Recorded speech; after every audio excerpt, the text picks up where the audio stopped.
Test చూస్తే బీహార్ బంకీపూర్ ఉప ఎన్నికల్లో బీజేపీకి షాక్ తగిలింది. సీజేపీ నిరసనల తర్వాత జరిగిన మొదటి ఉప ఎన్నికలోనే కమలం పార్టీకి ఎదురుగాలి వీచింది.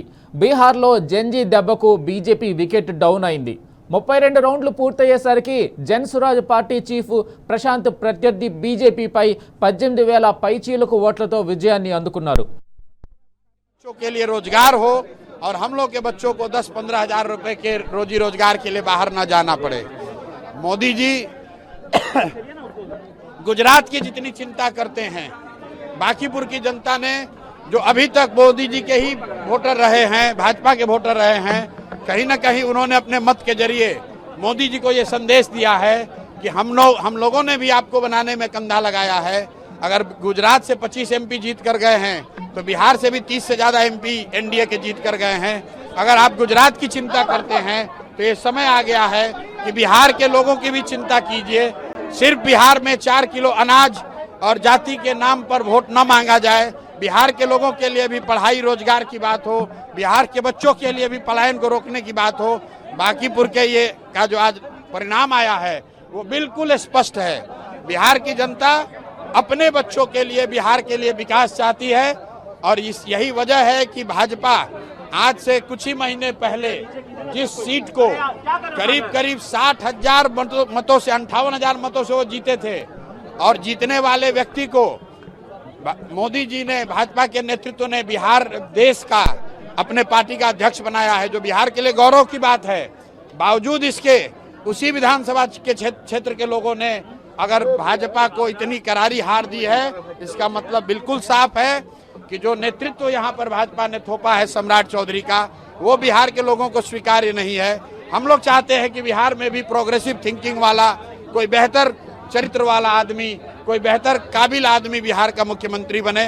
कुशवाहा बनाना है तो कुशवाहा ही बनाइए, लेकिन किसी अच्छे आदमी को बनाइए जो बिहार में रोजगार ला सके, जो बिहार में बच्चों की पढ़ाई की व्यवस्था कर सके, जो बिहार में पलायन रोक सके।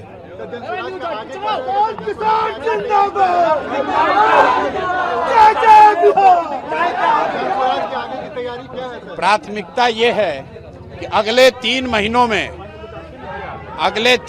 में बांकीपुर में आपको विजिबल चेंज दिखेगा, लेकिन उसके लिए हमको 3 महीने का समय देना होगा और मेरी कोशिश होगी कि अगले 1-2 वर्षों में बांकीपुर को आदर्श विधानसभा के तौर पर रखा जाए, ताकि बिहार के जो 242 विधायक हैं उन पर भी लोकतांत्रिक दबाव बने कि एक चुना हुआ प्रतिनिधि अपने लोगों के लिए क्या कुछ कर सकता है।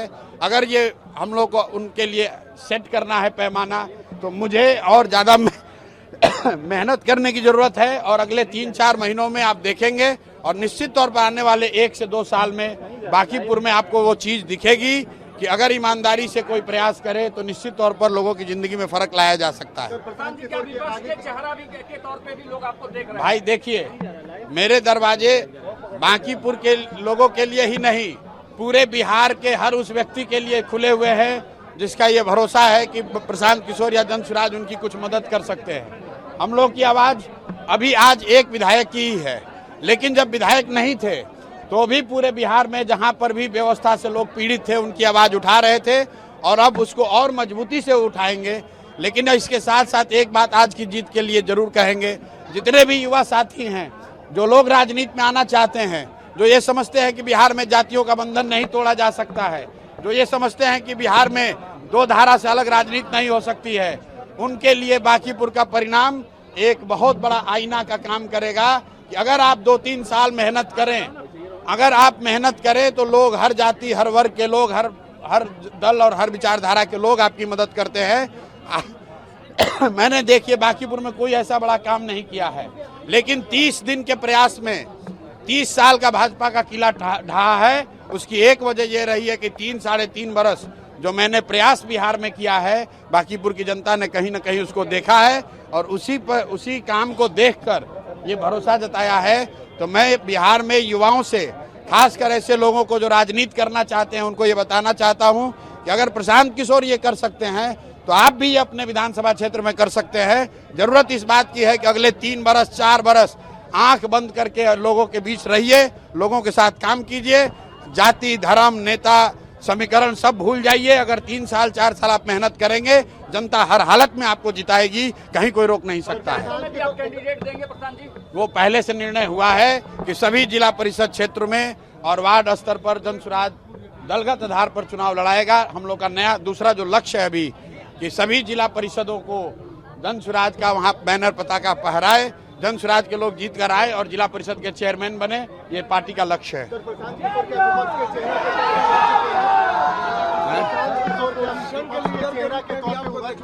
नहीं, हम अपना चेहरा ऐसे ही देखते हैं जिस पर बिहार के उन सभी लोगों का भरोसा है जो कहीं से पीड़ित हैं, व्यवस्था से परेशान हैं। अगर वो जानते हैं, बिहार के लोग ये समझते हैं कि मैं बिहार की शिक्षा व्यवस्था नहीं सुधार सकता हूँ, मैं बिहार में रोजगार नहीं ला सकता हूँ, क्योंकि हमारे पास वो मैंडेट नहीं है। लेकिन लोगों को ये जरूर भरोसा है, होना चाहिए कि अगर व्यवस्था से उनके प्रति कोई अन्याय होगा तो एक आदमी अगर कोई बिना किसी लालच, बिना डर के खड़ा है तो उसका नाम प्रशांत किशोर है, जनसुराज है। हम लोग हर तरीके से लोगों के साथ खड़े रहेंगे, किसी के साथ नहीं चलेंगे। अकेले आए हैं, जनता के साथ अपना गठबंधन बनाया है और जनता के साथ ही चलेंगे। आपने बांकीपुर में देख लिया, सारा समीकरण ध्वस्त हो गया। जो यहाँ का सो कॉल्ड विपक्ष था वो तीसरे नंबर पर है। जिनको 44-45 हजार वोट आया था, शायद उनको 15 हजार वोट भी ना आए। जिनको 98 हजार वोट आया था, उनको 45 हजार वोट नहीं आ रहा है। और जनसुराज को इतनी बड़ी जीत मिली है। ये दिखाता है कि अगर आप प्रयास करें, लोगों को बात समझ में आए, थोड़ा समय लग सकता है लेकिन सफलता जरूर मिलेगी। अब ये बड़ी जिम्मेवारी है मुझ पर और जनसुराज पर। हम लोग पूरी कोशिश करेंगे कि बांकीपुर एक आदर्श विधानसभा के तौर पर उभरे, ताकि पूरे बिहार में एक मैसेज जाए कि अच्छे प्रतिनिधियों को चुनने का क्या फायदा हो सकता है। अगले 2-3 वर्ष में अगर लोग वो बांकीपुर में देखेंगे तो बिहार में उसका एक बहुत बड़ा संदेश जाएगा। जीत का श्रेय किसको देंगे? सारे जो जनसुराज बांकीपुर की जनता को देंगे। बांकीपुर की जनता जो इतने प्रलोभन, इतने दबाव, इतने तरह के प्रचार प्रसार के बावजूद, इतने दबाव के बावजूद जिन्होंने सही निर्णय लिया है, इसलिए सबसे पहला श्रेय तो बांकीपुर की जनता को देंगे। फिर यहाँ के सभी उन कार्यकर्ताओं को देंगे, विशेष करके उन कार्यकर्ताओं को जो जनसुराज से नहीं जुड़े रहे हैं, दूसरे दलों के रहे हैं, भाजपा के, कांग्रेस के, राजद के, जदयू के, वो सारे साथी जिन्होंने जनसुराज में न रहते हुए भी जनसुराज की हमारी मदद की है, उनको धन्यवाद देना चाह रहे हैं।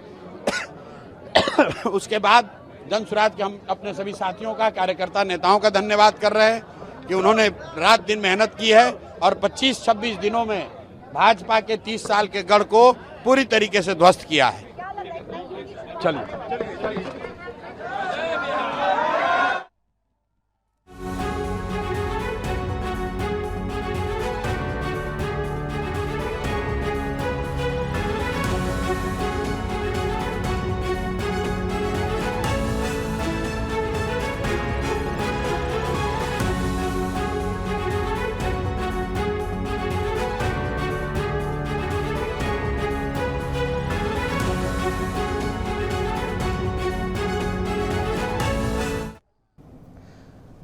బీహార్ బంకీపూర్ ఉప ఎన్నికలో బీజేపీకి షాక్ తగిలింది. సీజేపీ నిరసనల తర్వాత జరిగిన మొదటి ఉప ఎన్నికలోనే కమలం పార్టీకి ఎదురుగాలి వీచింది. బీహార్లో జంజీ దెబ్బకు బీజేపీ వికెట్ డౌన్ అయింది. 32 రౌండ్లు పూర్తయ్యేసరికి జన్సురాజ్ పార్టీ చీఫ్ ప్రశాంత్ ప్రత్యర్థి బీజేపీపై 18,000 పైచీలకు ఓట్లతో విజయాన్ని అందుకున్నారు. జన్సురాజ్ పార్టీ గెలుపుతో కార్యకర్తలు సంబరాల్లో మునిగిపోయారు. 202-5 బంకీపూర్ అసెంబ్లీ ఎన్నికలతో పోలిస్తే ఉప ఎన్నికలో బీజేపీకి మెజారిటీ భారీగా తగ్గిపోయింది. గత ఎన్నికల్లో ఇదే స్థానం నుంచి బీజేపీ 98,000 పైచీలకు ఓట్లు సాధిస్తే ప్రస్తుత ఎన్నికల్లో 45,000 ఓట్లకే పరిమితమైంది. బీజేపీ ఓటు శాతం 50% కంటే తగ్గగా గతంలో 5% కూడా లేని జన్సురాజ్ పార్టీ అనూహ్యంగా 10 పెరిగి 50% ఓట్లు కొల్లగొట్టింది.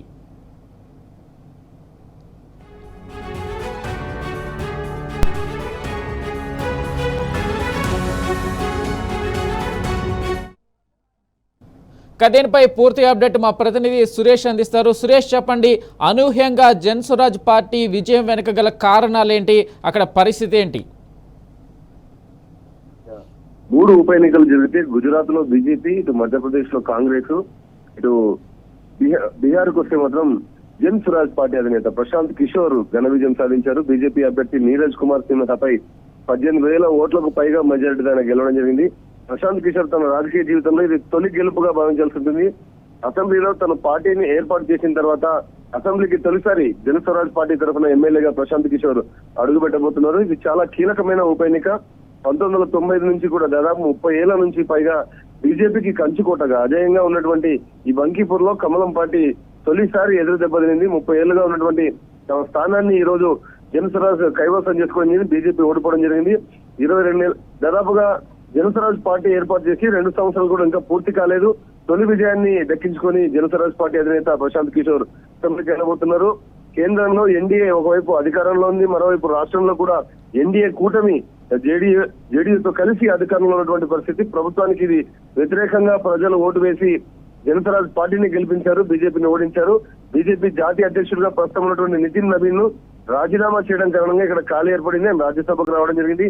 బీజేపీ అగ్రనేతలు అందరూ కూడా కలిసి ఇక్కడ ప్రచారం చేసినప్పటికీ నితిన్ నవీన్ ఖాళీ చేసినటువంటి స్థానంలో జన స్వరాజ్ పార్టీ అధినేత ప్రశాంత్ కిషోర్ విజయకేతనం ఎగురవేశారు. గతంలో 2025 అసెంబ్లీ ఎన్నికల్లో బీజేపీకి ఇక్కడ దాదాపుగా 98,000కు పైగా ఓట్లు వస్తే ఈసారి జరిగినటువంటి 2026 ఉప ఎన్నికల్లో బీజేపీ కేవలం 46 ఓట్లకే మాత్రమే పరిమితమైంది. దాదాపుగా 53,000 ఓట్లను కోల్పోయిన పరిస్థితి. దీంట్లో 50% పైగా తగ్గుదల నితిన్ నవీన్ లేకపోవడం కారణంగా ఇటు బీజేపీ నేతలు ఎన్డీఏ కూటమి నేతలు ప్రచారం చేసినప్పటికీ ప్రశాంత్ కిషోర్ ముఖ్యంగా తన వ్యాఖ్యల్లో వాడివేడిగా నేర చరిత్ర ఉన్నవారిని రాష్ట్రాన్ని పాలించకూడదన్నటువంటి ఉద్దేశము, దీంతో పాటు విద్యా వ్యవస్థ విషయం పైన ప్రధానంగా రాష్ట్రంలో జరుగుతున్నటువంటి లోపాల విషయం పైన మాట్లాడడం, దాని కారణంగా ఈ రోజు బీజేపీ కంచుకోటగా ఉన్నటువంటి ఈ ప్లేస్ లో 30 రోజుల్లో తన బీజేపీ కంచుకోటను ప్రశాంత్ కిషోర్ బద్దలు కొట్టారని చెప్పొచ్చు. బీహార్ కు మంచి నాయకుడు ముఖ్యమంత్రి అవసరం ఉన్నటువంటి ఉద్దేశంతో ఇది ఒక ఆరంభంగా నేను భావిస్తున్నాను. జన స్వరాజ్ పార్టీగా రాబోయే రోజుల్లో రెండో ప్రత్యామ్నాయంగా బీహార్ కు ఎదుగుతున్నటువంటి ఉద్దేశంతో జన స్వరాజ్ వ్యాఖ్యానించడం జరిగింది. తదుపరి అసెంబ్లీ ఎన్నికలకు ముందే జన స్వరాజ్ ఒక భారీ గెలుపు దిశగా ఈ రోజు ఒక ఎమ్మెల్యే స్థానాన్ని కైవసం చేసుకుందని చెప్పొచ్చు. విద్యా వ్యవస్థ విషయం పైన, అవినీతి వ్యతిరేకం దానిపైన, అలాగే ఉద్యోగాల కల్పన విషయం పైన, ఫెయిల్యూర్స్ పై ప్రధానంగా ఆయన ఈ రాజకీయాల్లో ప్రచారంలో ప్రధాన అస్త్రాలుగా వాడుకుంటూ ప్రశాంత్ కిషోర్ ప్రచారం చేయడం జరిగింది. మొదటిసారి ఓటు వేసిన యువత, పట్టణంలో ఉన్నటువంటి ఓటర్లందరూ కూడా జన స్వరాజ్ కు ప్రస్తుతం ఢిల్లీ వేదికగా జరుగుతున్నటువంటి కాంగ్రెస్ జనతా పార్టీ ఎఫెక్ట్ కూడా ఇందులో ఉందని చెప్పొచ్చు. యువత అంతా కూడా బీజేపీ చేసిన మద్దతు తెలుపుతున్నటువంటి యువత జన స్వరాజ్ పార్టీకి మద్దతు ఇచ్చారని కూడా భావించాల్సినటువంటి పరిస్థితి ఉంటుంది. ఇటు బంకీపూర్ లో జన స్వరాజ్ విజయం పూర్తి స్థాయిలో కైవసమైంది. Venkat right Suresh, thank you.